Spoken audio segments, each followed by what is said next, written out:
Bhojpuri news.in में आप सभी का स्वागत बा। सेना में जाए के जुनून ऐसा होला कि जुनून उतरेला ना।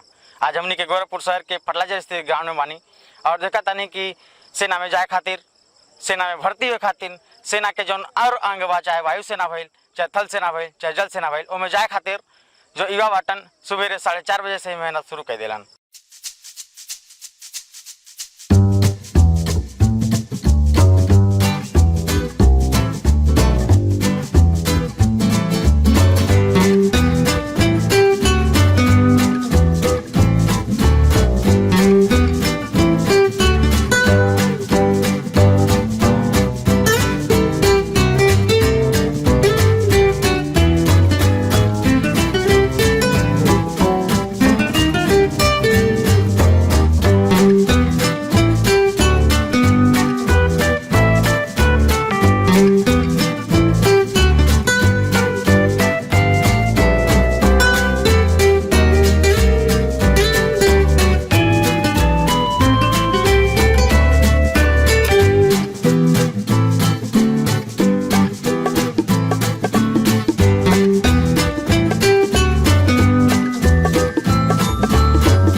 मेरा नाम पंकज कुमार वर्मा है। मेरे पिता का नाम झीनक वर्मा है।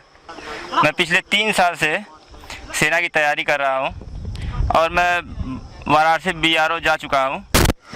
मेरा नाम मुकेश प्रजापति है। मेरे पापा का नाम श्री रामनाथ प्रजापति। मैं इंटर पास आउट हूँ और मैं सेना में जाने की तैयारी कर रहा हूँ। हम लोग सुबह ग्राउंड पे 4 बजे उपस्थित हो जाते हैं और हमारे साथ ये सभी लोग तैयारी करते हैं। इनमें से कई लोग रनिंग जा चुके हैं रनिंग करने के लिए। कुछ लोग निकाले थे, कुछ लोग मेडिकल में अनफिट हो गए।